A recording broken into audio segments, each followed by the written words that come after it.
The following presentation is brought to you by kmmedia.pro. Please visit kmmedia.pro for more information. Now stay right where you are as we present Welcome to Positive Talk Radio, evolving ideas one conversation at a time. Great guests, dynamic stories and interviews, plus new thoughts on a wide range of topics and concepts. I hope that you'll hang with me, Kevin McDonald, my friends, and of course, you. As together we work to understand why we are all here and what we can do to make our world a better place for all of us. To be happy, be kind, and live in peace together. Yep, that's Positive Talk Radio.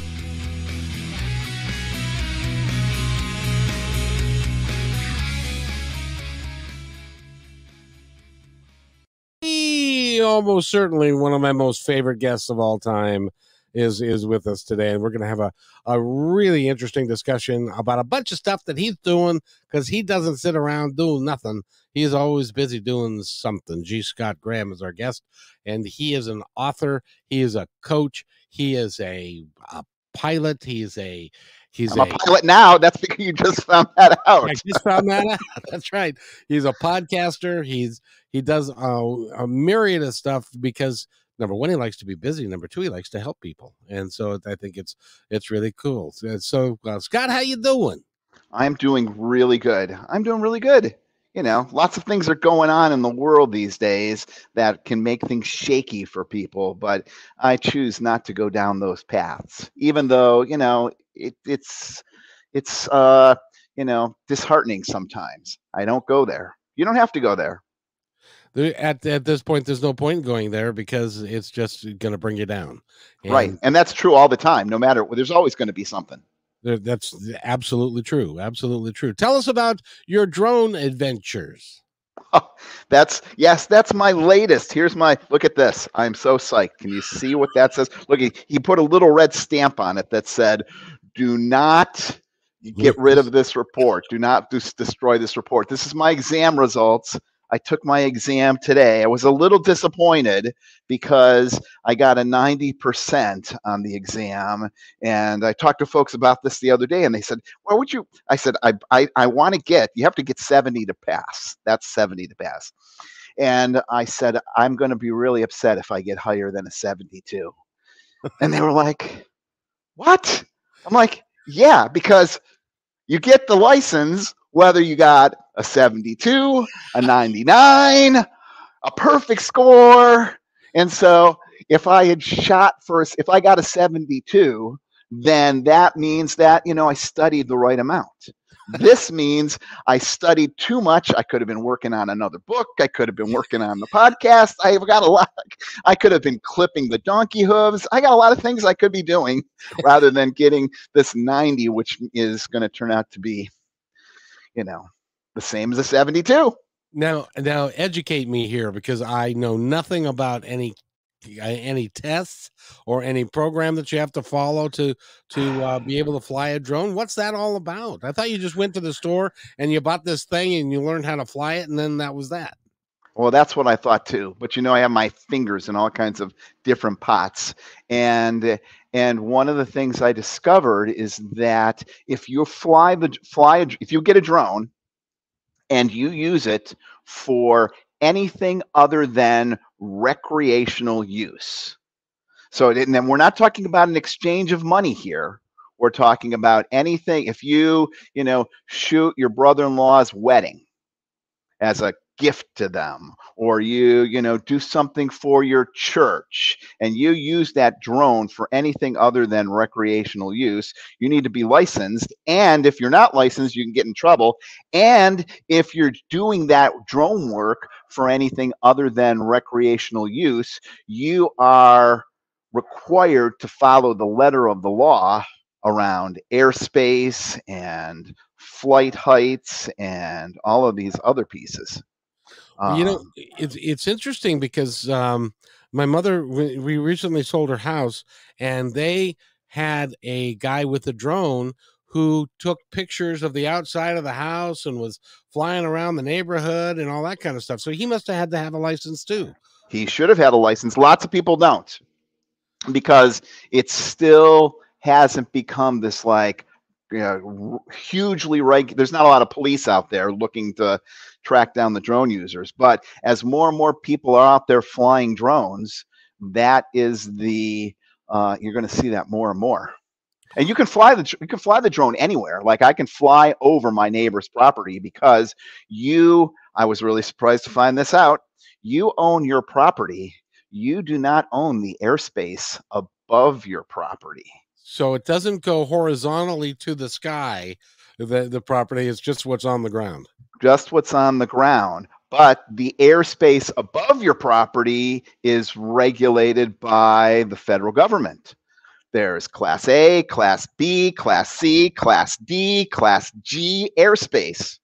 And you have to know what airspace you're flying in, as well as, war zones or, military zones where they're practicing, parachutes, gliders, balloons, all these things that you need to know.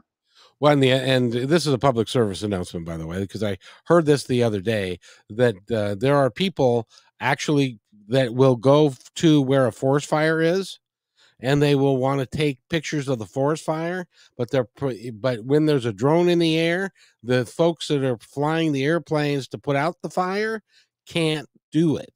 Right.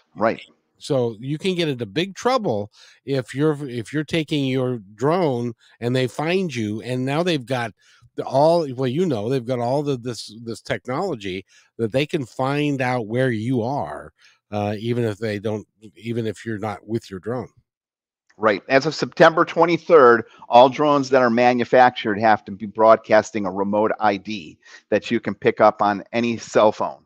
And that remote ID has information about the drone, information about where you're located if you're not flying with the drone, and if you do something wrong, people can figure out who you are and what you're doing. Right. So you best be careful, because you can get into big trouble. Now, do they also talk about flying your drone outside somebody's bedroom window and that kind of thing? Yes. No, actually, it was not so focused on any privacy issues. It's focused on the airspace. And the issue with drones is actually, I didn't even think about this, is actually not about taking pictures in somebody's private, boudoir. The issue is something goes wrong with the drone. It falls out of the sky, and by the time it comes down and it hits a small baby that you're carrying in your arms, it's a missile. And so now they're categorizing drones, and you cannot fly over people if you've got a certain type of drone. Only if you're transitioning. And if you do fly over people, you need to get their signed release to fly over them. Not because of privacy, because that drone could seriously injure somebody if it falls out of the sky. And if it does, if it really hurts somebody or kills them, you could get charged with manslaughter, I would imagine. Yes. Yeah.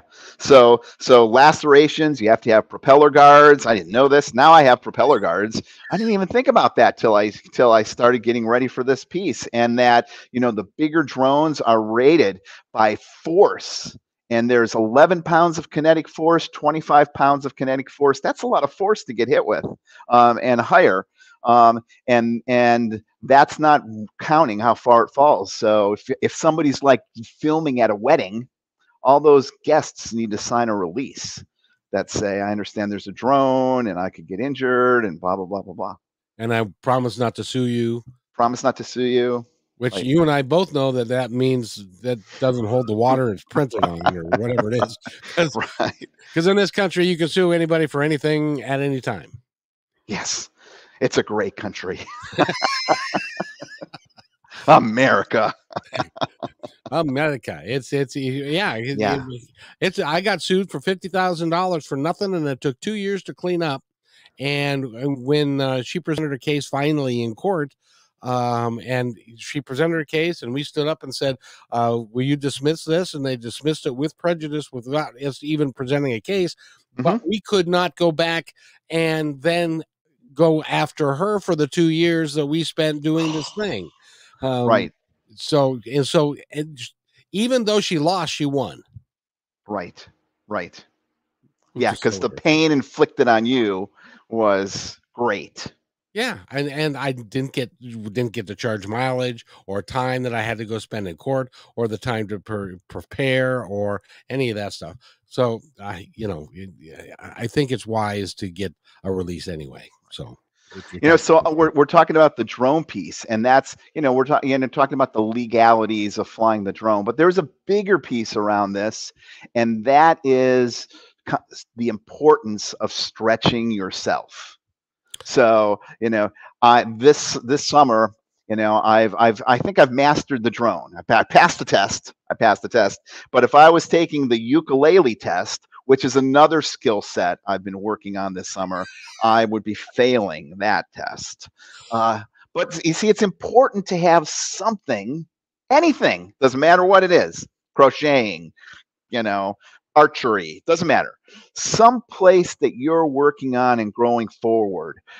And I noticed I didn't say going forward, I said growing forward. That's the key piece, because if you're stretching yourself and challenging yourself, that's going to increase your emotional intelligence. You're going to have more compassion for other people when they're struggling because you're struggling in another area. It's really important to do. Stop watching television. I was talking to a lady today who is building a business on working with baby boomers who are retiring and that they've got nothing to do. And she stated the statistic that I find hard to believe, that a typical senior who's retired and has got no plan and nothing to do, they spend 48 hours a week watching TV. Right. Yeah. Not good. And that's just crazy. Good. And yeah. And it also, and I think statistically they can now prove that it shortens your lifespan too. Well, what are you doing while you're watching television? You're sitting around eating ring dings and drinking Coke or Diet Coke or something. Not good. Yes. Right. Not good. Yeah. Since had I done the Tough Mudder the last time that I think I did a Tough Mudder, right? Yes. And did I do the Presidential Traverse? Yes. Okay. You had just done that, but talk about that because the Tough Mudder, for one, I thought was very interesting because the folks that put that on, according to what you were saying, and tell me if I'm wrong, that they, even though you're racing, you're helping each other and you're helping each other over the obstacles, and it becomes a kind of a community event to help people.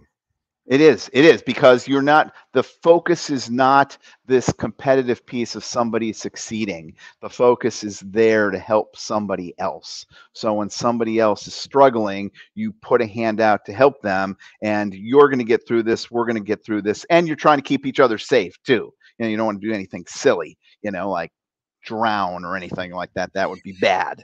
But yeah, because there's a number of water elements that you have to go through. That are certainly challenging. That some have been around forever. Like there's one that's called the Arctic enema. What a name! Who came up? How do they come up with these names? They must go to a bar and with a Bevnap or something, like, what can we call this? That would really.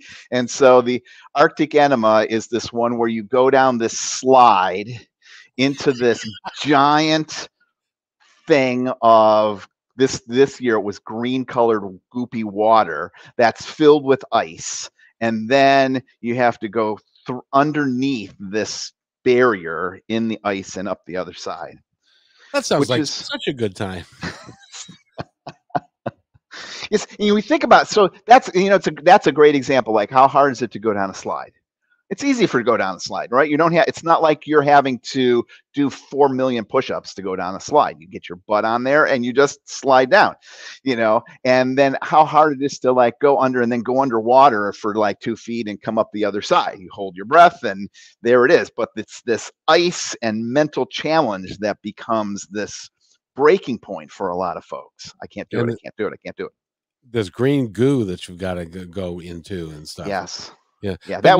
That's new this year. I haven't seen the color. There was green stuff and red stuff. I mean, they were just putting goop in the water to make it colored. But you told me that, and I thought it was really interesting that there was one of the contestants was an 80-year-old man, and he had like an entourage around him, He making sure did. that he made it through.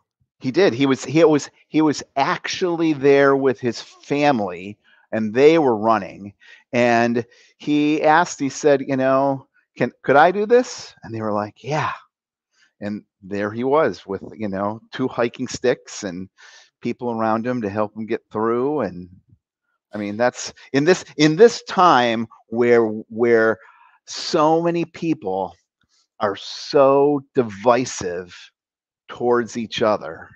It is so refreshing to be around other people who are just there to help and support. It is encouraging, to say the least. Right. We still can go in that direction when we want to. It's a choice. Just like watching television is a choice instead of crocheting or archery or getting your pilot's license. It's a choice. Exactly. Now, I wanted to ask you about your pilot's license. Was there a did you have to fly the drone as part of the test?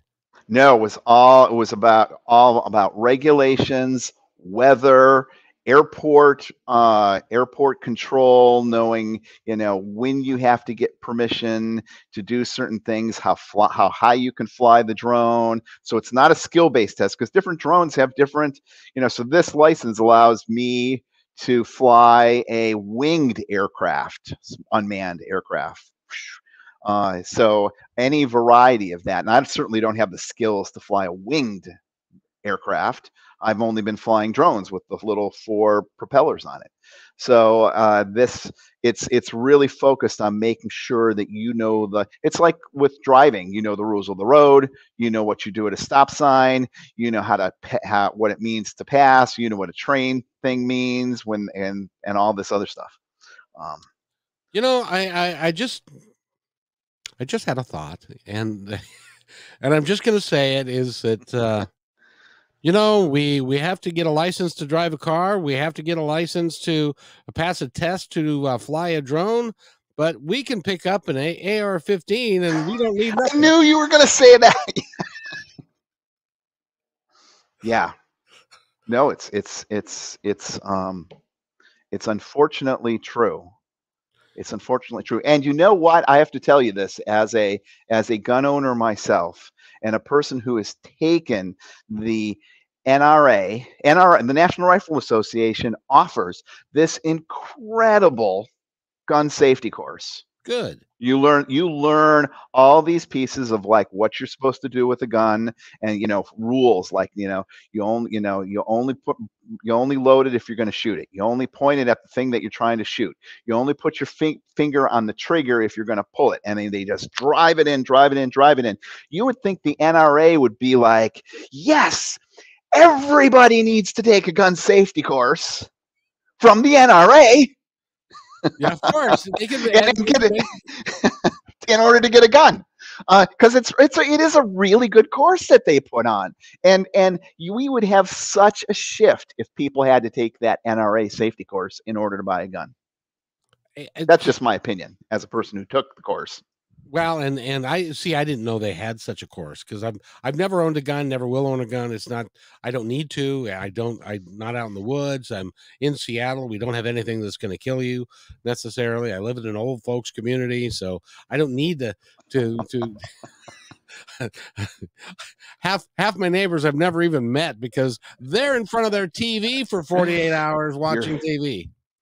Yes. And if somebody comes and gets you in the old folks community, the important thing to know is that you do not need to outrun that assailant. You just need to outrun the slowest person in your retirement community. That's the important thing to remember. You'll be set. So don't you be watching TV, Kevin. At least get up there more than the slowest person in your community. So you're not the slowest one. Yeah, oh, good. They got Kevin. I don't have to worry about. I'm safe. Yeah, and I would make somebody a real fine lunch too. But that's a story for another time. But so I'm glad you did that. I'm glad that you are busy doing stuff and with your menagerie that you've got there, and then did you learn to fly your drone in like your backyard, which is kind of huge? It is. And actually, that's one of the things that I discovered when I was like, you know what, I better learn how to do this after. And it was really, I crashed my drone a couple times and had to get it repaired. But I got the drone because, I have this animal rescue and I want to take pictures of the animals and videos, and people can come camping here and sleep with the animals. And I mean, you're not sleeping with the animals. Although if you don't zip up your tent, some of the donkeys will try to come in to your tent. But so maybe you're sleeping with the animals. I don't know. But I wanted to take some videos of these pieces so folks could see what it was like. And so I was like, I need to get a drone to be able to do that. And I did, and that's the primary use so far. That and probably some stuff on the fire department. So how many campsites do you have on your property? Let's see. I've got 1, 2, 3, 4. I have 4 like remote kind of, I don't know if you call 200 feet remote, but there's it ranges from 200 feet that you'd have to walk up to about 4/10 of a mile to get to some of these campsites. And they all have like tent decks that people can stay at, and those really are in the woods away from the animals, because I have 107 acres here with the rescue. And then there's a group site that people can put like 6 tents up at once. That's right in the center of the action. So the animals are free roaming around there. You got to make sure you put your food away or it's all over the place. And we have 1 RV site with hookups. And then last year, some volunteers built a greenhouse with scrap windows. And that is rented out as like a glamping. That's turned out to be one of the most popular pieces. I would not stay in a maybe if I was in Seattle like you, I would stay in a greenhouse. But here in Vermont, when it's 90 degrees and sunny in the summer, that greenhouse is like an oven. It really would be. So you've got to, and this is in Vermont. This is in Vermont. If somebody Willoughby wants, rescue. if somebody wants to come and stay there and camp with the animals, how do they do that? So there's a service called Hip Camp. Have you heard of Hip Camp? I haven't. Hip Camp is like Airbnb for camping. Oh, okay. And so if you're, and this is not just a plug for me, this is really a good plug for Hip Camp, because I have stayed in Hip Camps. I don't know where, maybe it's like a hippie camp. I don't know what they came up with the name, but I've stayed in the hip camps and traveling. And so if you're, there's lots of parks that are built up all over the place that you can't, state parks, campgrounds, they're all filled because everybody has a camper. But hip camp is still a place where you can go and find places that you can camp. And usually they're like 1 or 2 spots, maybe 3 spots on the back of somebody's house. Some places are in the city. You can park and camp in somebody's backyard in the city. It's quite interesting. That would be interesting. I'll have to look that up. That's called Hip Camp, HIP? Yes, HIPCAMP. Oh, very good. I'll have to look at that. Not that I'm going to stay in one, by the way, but by the way, do you have facilities for these people? I mean, bathrooms and stuff? Yes. There's an outhouse for people to go, and what we tell folks is you can, pee anywhere you want to, and just make sure you pack out your toilet paper. And if you're using toilet paper after you pee, you don't know what that means because you're a guy, but right. Gals, often need to use toilet paper. Although when I was an Outward Bound instructor, I worked with a gal who never used toilet paper, and I was like amazed. That's a gift, by the way. That's a gift. That's a gift. She was able to make her initials in the snow. That's a talented gift. Leafy. Because I remember, because I was like, look, I can do this. You're out camping with somebody for 21 days straight. They're a staff person, and after you've done that for like 3 months in a row, you're kind of close, with each other. and one of the days we were out winter camping with the group on a 21-day course, and I don't know, we were talking about peeing in the snow, and she's like, I can make my initials in the snow, and I'm like, you can't, right? Because what else are you going to talk about when you're in the middle of the woods in the wintertime? And lo and behold, she was able to. It was amazing. It was amazing. That's a story that needs to go into a book. Yes. That'll be one of my other books. Yeah, the gal that could pee in the snow and make her name. So, Yeah. But so you've got 100 acres, but so when do you have time off? Because do you just let that flow, or do you have to clean it? And I'm busy. I'm busy all the time with lots of things, and so sometimes my life feels like it's plate spinning. So if you think of that metaphor, like if you ever see a plate spinner, they're like going over here, and just as they get like they're fine with maybe 2, then they put in 3, and then they got 5, and then they got 10, and then you see them running over to one side, and then they're running over to the other side, because then the first plate they got starts to get a little wobbly, right? And so that it feels like plate spinning at sometimes, but I'm committed to. Somebody said, why do you do all this? And part of it is that it's energizing for me, because I don't want to be in a retirement home just watching TV. I've got a lot of I have a lot of interests, and I'm good at a lot of different things, fortunately or unfortunately, and this rescue was a piece that I started with my spouse, and this is carrying on his vision, and I'm committed to making sure that that vision gets carried on, because that's a way to keep him alive. That's very important. Yeah, that's very important, and it's also very important for you to keep his memory alive in everyday life for you too. Right. And I've grown to really love the animals. They know me. They're very, gregarious. I was in a meeting on Tuesday morning at 7:30 in the morning. I was in a Zoom meeting, and we're in Vermont, so it's rural. So, my front door was open. It's not locked. It's not.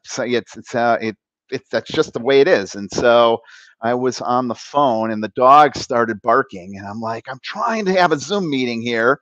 And I said, hold on. And I went up, and in the kitchen was one of the pigs that just Wilbur opened the door with, it was like open this big. He put a snout in there, opened the door. And then one of the chickens was like, where are you going? I'm coming too. And so there was a pig and a chicken. And I felt like, do you ever see Green Acres? Yes. That's what it feels like sometimes. I'm like, get out of here. So you got pigs, you got chickens, you got donkeys. What else you got? We have one rescue peacock. We've had more than, but we currently have one.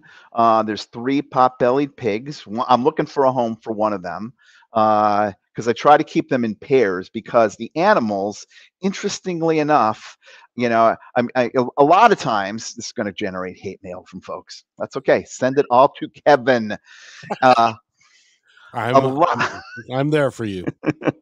A lot of times when people start these like rescues, it's like a really fancy way to say hoarder. And so I am definitely not that way. I don't want 1 million animals running through here. And so I actively try to rehome animals, but I keep a couple around. So we've got 2 donkeys. I want to keep 2 of the pigs. That's why I'm working to rehome the 3rd. There's 3 alpacas, 2 sheep, and these animals really serve as the camp counselors, for lack of a better word. You may think that sounds really goofy. I know, I hear you, but if you get a donkey that's been abused or locked in and has never really been around other donkeys, that donkey does not know what it means to be a donkey. No. And how to be donkey-ish. And whatever donkeys do if they pray to the great donkey in the sky and all this other stuff, I don't know but the donkeys know what to do, and the donkeys tell the other donkey, don't do that. Get over here and do it this way. And so they actually help to reorient work through, I hate to say this, work through trauma that maybe an animal has gotten, is skittish around, and you can see the change as they're hanging out with the herd. It's like group therapy. And then they're ready to go off to home. So now, how much does it cost you to feed all these animals, or do they live off the land? This summer they're living off the land. I'm like, they would rather eat the corn, and I'm like, why is the grass growing up so high? And because they've manipulated me so well this summer that every time I come out, they're like, hey, give us some food. And so I'm like, all right, I'm done giving you guys corn because the grass is getting really high in some parts, and they eat, not all grass is created equal. Right? It's just like not all steak is created equal. There's some good parts of the steak, and there's some parts that you're like, and so they know this, and they're like eating all the good stuff and not eating the other stuff because they're like, and then they're like, hey, we're starving. Give us some corn. Give us some other food. And so I'm trying to get them to go eat this other stuff. In the wintertime, I get this ginormous bale of hay, those giant round bales. Right. And that lasts about 5 weeks, 3 to 5 weeks, depending on how cold it is. And I go through probably 10 to 11 of those a winter with those guys. And so, yeah, it's expensive. But we're not for profit. And I've got some people that have donated, to help with the money of the food. It doesn't pay for a caretaker. Somebody keeps saying to me, like, you need to hire someone. And I'm like, I'm grateful that I have money for food and for vet bills and for medicine and for, because the alpacas, for example, they're not a domesticated animal. Or I should say they're only recently domesticated. So they've come over, and there's a disease that's carried by deer in the United States, and snails eat the parasite, and then the alpacas eat the parasite. And because the alpacas are only recently domesticated and they're from, South America, they get sick. And so every month in the summertime, some people do it year round, but you don't have to worry about it in the wintertime because it's the winter. In the summer months, they have to get an injection of Ivomec. Oh, man. Yeah. Is that expensive? No, not too expensive. I mean, everybody was taking it for COVID. So, I thought about, opening up a COVID inoculation site at one point when all this nonsense was going on about Ivomec, because I got some huge bottles of Ivomec for the alpacas. The alpacas have not had COVID, probably because of the Ivomec. Of course. Of that, I'm absolutely sure. But yeah. So that's true. By the way, before we go any further, if you are listening to this podcast now or in the future, because this is going to go up forever, because he is just that kind of a good guest, and we have a lot of fun talking. If you would like to donate to the rescue, you can do that by how? Google donate Willoughby Rescue Vermont. Google that, and you'll see that we've got a PayPal. We're not for profit, and so you can actually sell stuff on eBay and donate the proceeds to Willoughby Rescue. You just have to type in Willoughby Animal Rescue on eBay and do that. You can buy stuff at Amazon, and Amazon will, hey, you're in Seattle, the home of Amazon. Yeah. Amazon will donate a very tiny amount. It's like super tiny to the rescue for every $1 you spend. I think it's like for every $10 you spend, they will donate a penny or something like that. It's real. But you know what? A lot of people buy a lot of stuff from Amazon. that will go up really high. I'll tell you, I have a Amazon procurement center at the bottom of the hill where I live. Mm-hmm. It's like 5 to 8 minutes away. That thing is like 3 football fields long and 2 wide. Yeah. And I order all my groceries and everything through there, and they have free delivery, and it's always here on time mostly, and always the ice cream is always still frozen and stuff. So Wow. that way I don't have to go to the grocery store with the rest of the riffraff and have to worry about, about wearing my mask and all that other stuff. So Right. I'm We yeah. don't have that yet here in Vermont. What, But masks or riffraff? no, we have riffraff. We do have riffraff, but we don't have Amazon delivery here. So Oh, well, it's coming. Trust me. It will be coming. I wanted to ask you too, since I live in Seattle and we've got all kinds of homeless people here. Do you ever get invaded with homeless people that kind of homestead on your property? I've had a couple. I've looked for some homesteaders actually trying to develop the property, and it's actually turned out to be a very disappointing process, because what I've said to folks was, you want a homestead, I've got 7 acres. This is the problem with homesteading, is that somebody has the heart to do that, but they don't know if this is really the path for them. Right? It's like someone says, my parents say I should be a dentist. And then, they go to dental school and they're in there for 2 years and they pass out when they're doing dental work. And they're like, God, I wish I had known that. Right? It's the same thing with homesteading. But for most folks, it's really difficult to really just try it out. You have to have a chunk of money to buy a chunk of land, and then you're in. And then if it doesn't work out, you're stuck with the land. What do you do? Is it, how does that go? So I thought, you know what, this is the opportunity. I will, let somebody come here for 4 years rent free. That's it. You can come Wow. here for 4 years rent free. I'm not making any obligation after that 4 years. If you come here for 3 months and you're like, I can't stand it, and you're gone, no hard feelings. After 4 years, maybe I'll bring somebody else to try it out for, rent free for a period of time. Take what you have that's not screwed down. You can take it with you. If you dug a well, you can't take that with you. That's got to stay there.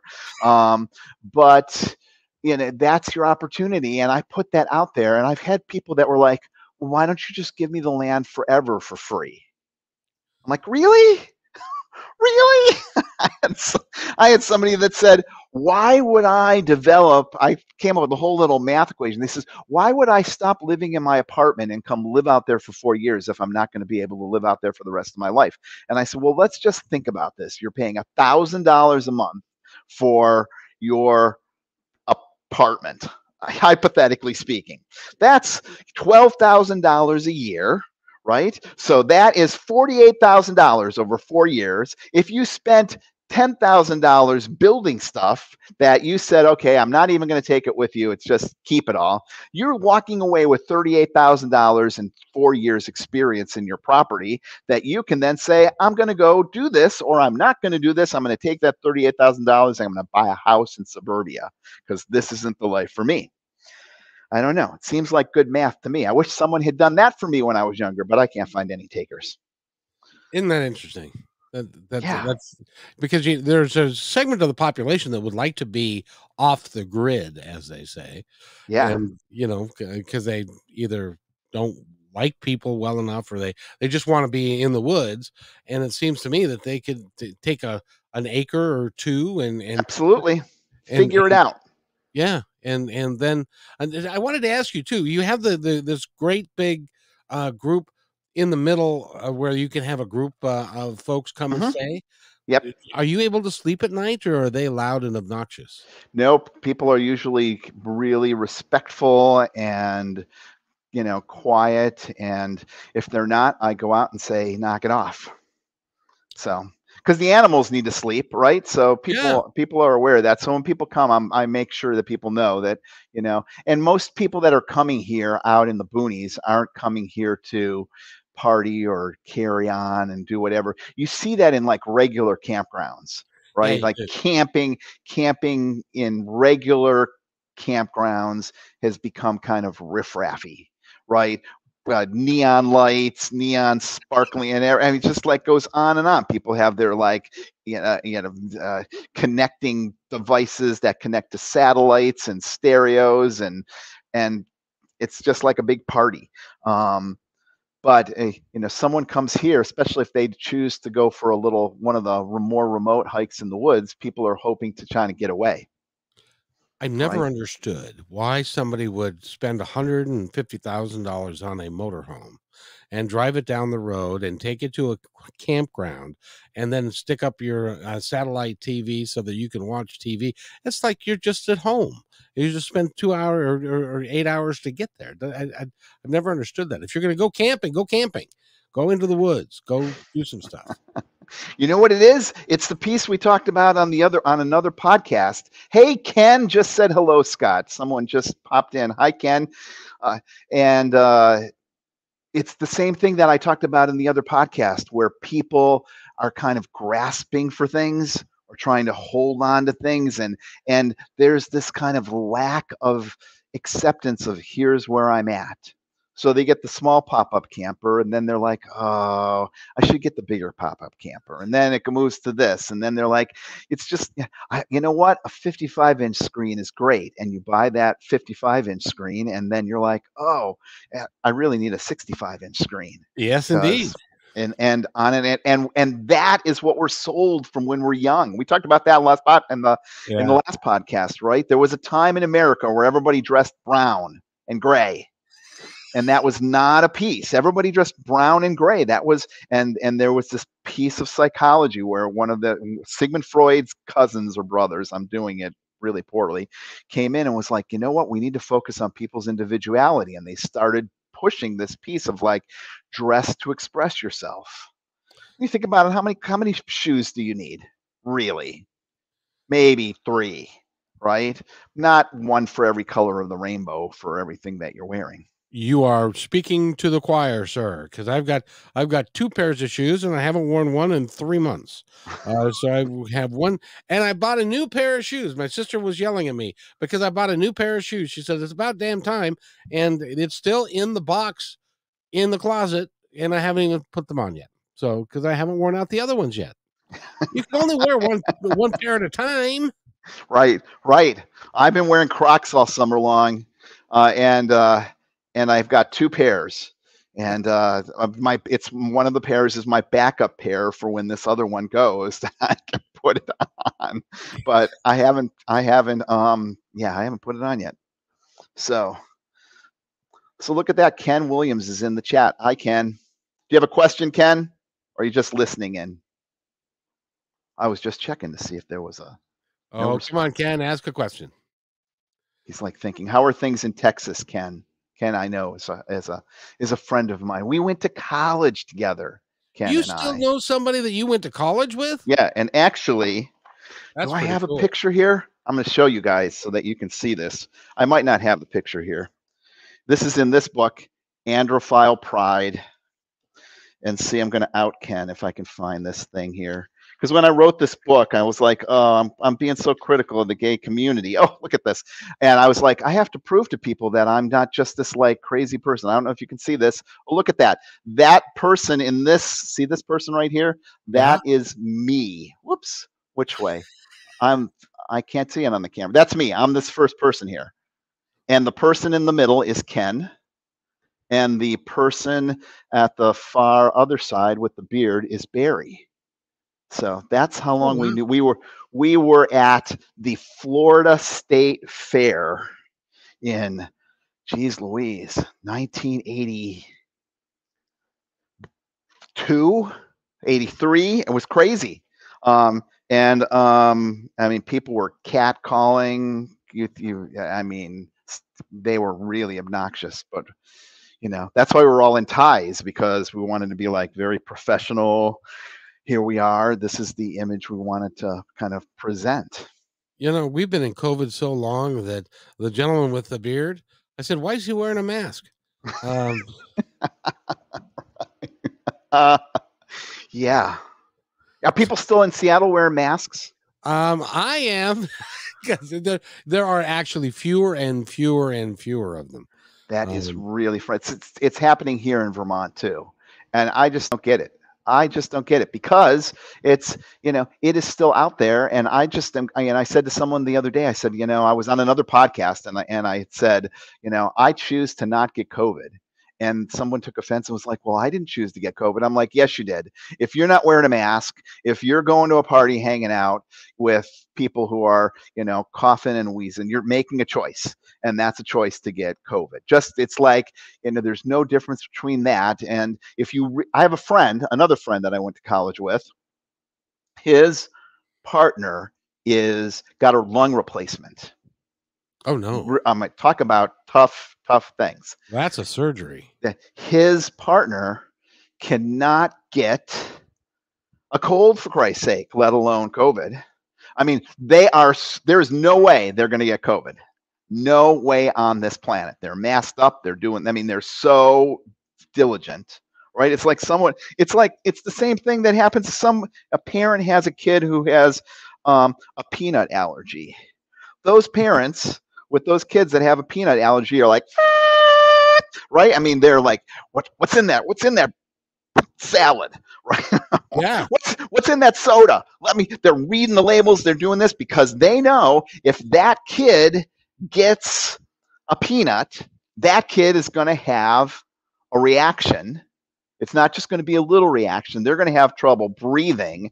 Right. And so they even have an EpiPen. Yes. That they carry with them that they paid $7 million for, because that's how much the company who manufactures them wants to make. But they have that EpiPen for that kid just in case, right? If you can be that focused around a peanut, you can be this diligent around. You're just sloppy if you get COVID. Sorry. Well, I hope it's not offending people. But right, Kevin, if it is. No, absolutely. Well, have you ever been on an airplane and the stewardess will come on and say, today, I'm sorry, we're not going to be able to serve peanuts because there is somebody that's allergic to peanuts on the plane. Right. And so they won't serve anybody a peanut. Right. Yeah. But when you're talking about a life and you're talking about something that's that way, I mean, I'm 64, about to be 65. And I'm not always in the best health. You must be, because of course you did the Tough Mudder and all that kind of good stuff. But I don't want to get that. I don't want to get COVID. I'm going to do everything in my power to not get that. And I had to laugh because my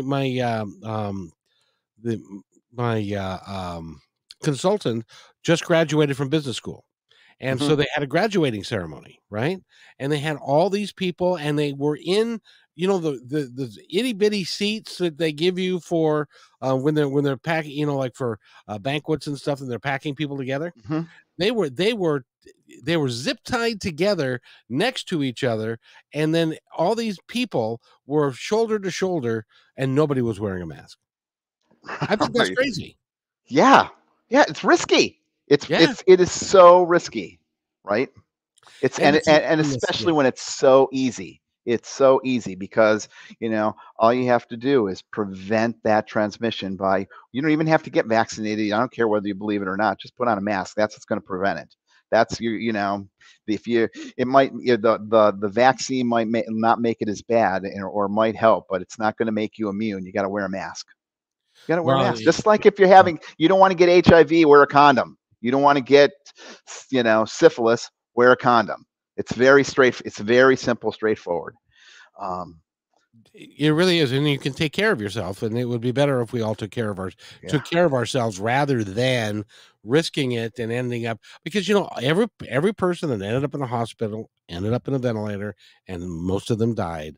Said to themselves at one point, "How fucking stupid am I?" Yeah. No. Absolutely. Absolutely. So I think it's really important that people that we take care of ourselves, and because nobody else is going to, at the end of the day, nobody else is going to do it for us. So. Yeah, absolutely. I was going to go away this weekend camping, and it's at a gay campground in Vermont, and they're having an event this weekend. It's some sort of it's like a toga party and something else. No. So it's an event. So just picture toga party, Animal House, right? That type of, and I'm like, I can't go. I can't go because I can't. I called them up. I said, I'm really sorry. I can't go because I'm just too freaked out that people are going to come from all over the place to come to this, not just to go camping, but because it's like this toga party or whatever that they're putting on. That I don't want to get monkeypox. I don't want to get exposed until at least I get a vaccine, right? Which I don't know. We'll get for Easter next year. The way they're dragging their feet. Yeah, and now that's is a growing thing now. That's kind of going to be a big deal. Yeah, and I mean, tomorrow's Friday. That's my day to call all the people that need to get called, and so every Friday I call the Department of Health, and I'm like, hey, is it COVID? I mean, do you have the monkeypox vaccine yet? I mean, they're going to figure out now that it's me if they see this podcast. But every Friday I'm like, what's going on? How come it's not here yet? And I hear that is a particularly nasty thing with welts and all sorts of. Yes, and you can spread that. You can spread it when you don't know you have it. That's really nice, right? You can spread it when you don't know you have it. Surprise! And it can get spread by touching. So, and it can get spread to animals. And it can get spread through linens. So if somebody has monkeypox and sleeps in your bed and they've got some sores and they're contagious, and then they get out and go home, and then you get in your bed and get it, you can get monkeypox. You're really? This is from the CDC. You not want to be around any human being ever again. Come to Vermont.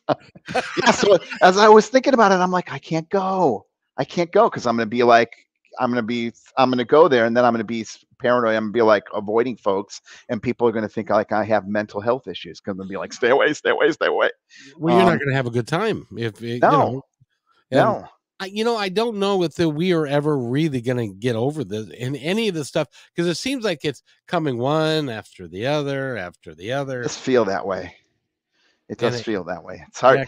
It's hard to figure, and it's hard to figure out exactly how much is being hyped up by the media and how much is really accurate. Right? It would be nice if there wasn't if they weren't using such flowery adjectives and adverbs in all the headlines that are that come out, and it was just said this thing happened, but there always has to be a little bit of a oomph to it, and that really gets people wrapped up with it's this grasping thing that we talked about at the last podcast, grasping or pushing away, right? I don't want to get it. Creates fear and anxiety, or it creates attachment, and those are the things that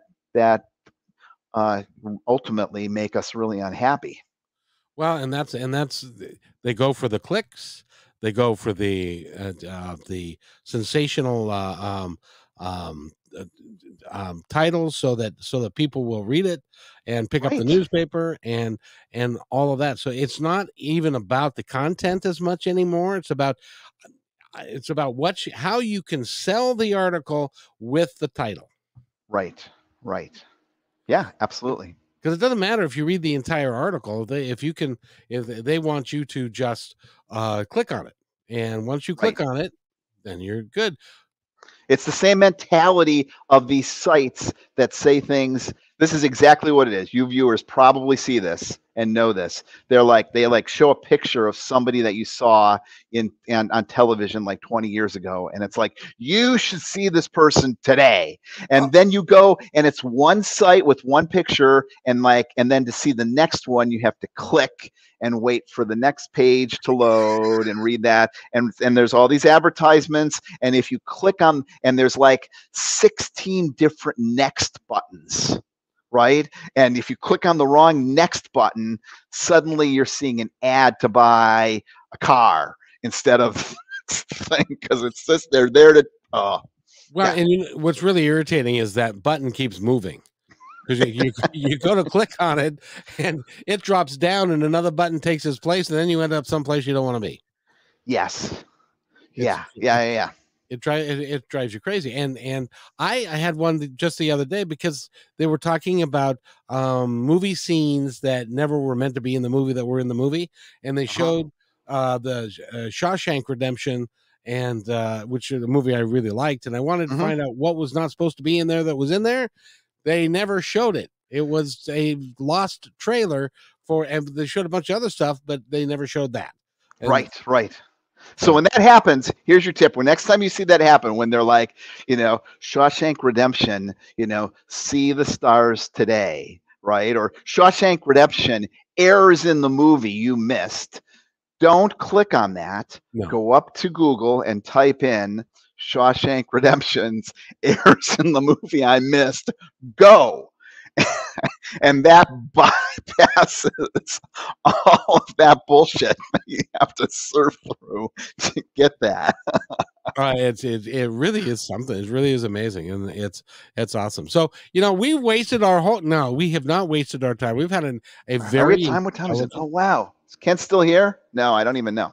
He just said hello, Scott. We've got a couple people listening still, but it's awesome having. We didn't even get a chance to talk about the books. Can I bother you to come back again? I would love to come back again. We can talk about motivational interviewing. We can talk about counseling. We can talk about, setting goals. We can talk about the bucket list. I'm almost done with my next book. We can talk about that book when I come back. So that's. When do you have time to write when you're busy with the 106 acres and learning how to fly? And it's hard. I'm plate spinning. Yes, you are. But you're going to stay young for a very long time. I hope so. Yes, indeed. So everything on the way out. I'll tell you what. I do this all the time, and I want to do it again with you. I'm going to step aside and you tell our audience anything that you'd like, anything that's on your mind, anything at all, anything that you'd like them to know now or in the future. I would say the biggest thing for you to make sure that you know is that fear is not your friend. And at the same time, hope is not your friend, because both of those things are pulling you in directions you don't want to go. Really, acceptance is your friend. And generate more of that in your life. Work to have more acceptance. There we go. I think that's pretty awesome. Then next time, I've got something that I want to share next time as well. Oh, it's a little thing that I'm calling authentic grit, and you, my friend, have it. Oh, I can't wait to hear. I'm gonna remember that. I'm gonna write down. We can talk about that. Absolutely, because authentic grit is somebody that is living their lives to the fullest and taking every day and doing the best you can with it and becoming an excellent person at just who you are. Oh, you got to come on my podcast and talk about that. And you can say this, I called Following Your True Azimuth authentic grit. And this is my example of authentic grit. You'd be perfect. I would love to. You pick it and I'll be there. All right. Excellent, my friend. We've been talking with Scott. Scott Fitzgerald. with G. Scott Graham, and go to gscottgraham.com, and he's got 16 books. He's doing this podcast. He's doing a ton of stuff. He's a life coach.